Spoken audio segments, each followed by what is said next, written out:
Okey, perkongsian hari ini. Assalamualaikum, ada berita baik. Hari ni hari apa ni? Hari Selasa Selasa berapa bulan ni? 14. Pokok nona saya dah berbuah. Ya, dah jadi putih dah. Inilah buah nona. Benih ni saya dapat daripada saudara isteri saya. Dia datang rumah bawa buah nona. Saya makan sampai hidup. Ini dia hasilnya, dah berbuah. Ada 3 pokok hari tu, tapi satu pokok saya bawa pergi sekolah, satu pokok mati. Ni yang hidup lah dekat laman rumah saya. Ni lagi sebiji dia punya petik putih. Tak tahu ada jadi ke tidak ni. Tapi yang ini confirm jadi. Alhamdulillah. Kita tengok macam mana rasa buah nona yang ditanam sendiri. Pokok ini dalam 2 tahun ni. 2 tahun lah. 2 tahun. Okay, batangnya kecil. Besar kelengking. Dia agak tinggi sebab dia tertutup dengan kanopi pokok lain.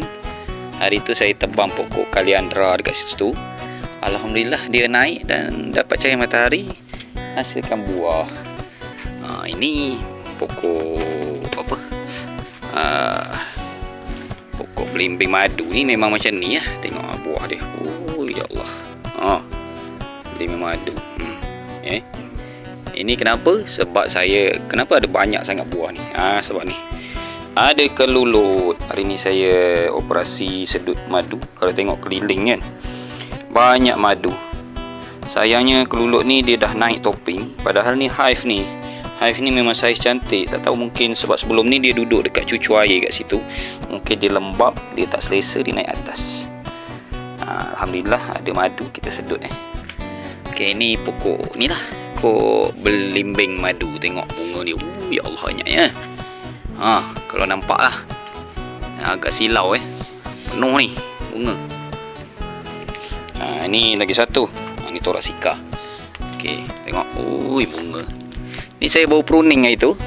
Sebab dia dikacau, diganggu oleh satu jenis ulat tu. Tak tahu ulat apa makan daun. Pokok dia rosak. Jadi saya pruning. Heavy pruning.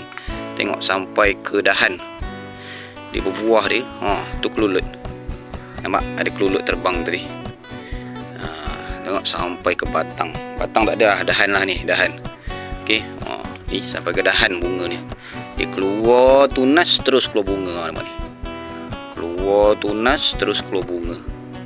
Ni bunga dia lebat. Alhamdulillah.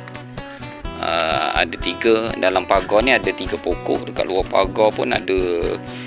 Saya baru tanam 3 pokok. Ada yang pokok besar 2. Satu pokok besar dia dah mati. Jadi ada 5 lah pokok besar. Tu dah mati. Saya heavy pruning sangat. Terlampau heavy. Saya buang habis semua, tak tinggal daun. Kemudian saya perasan dia lambat sangat keluar daun. Jadi yang pokok lain ni saya pruning, saya tinggalkan sikit-sikit. Ada daun lah, ada dahan-dahan yang elok tu saya tinggalkan untuk dia proses fotosintesis. Yang ni, yang tu saya dah ganti dengan yang baru. Tapi kecil lagi lah pokoknya. Tengok inilah hasilnya berganda bila kita ada menternak kelulut. Okey, jumpa lagi tuan-tuan. Terima kasih.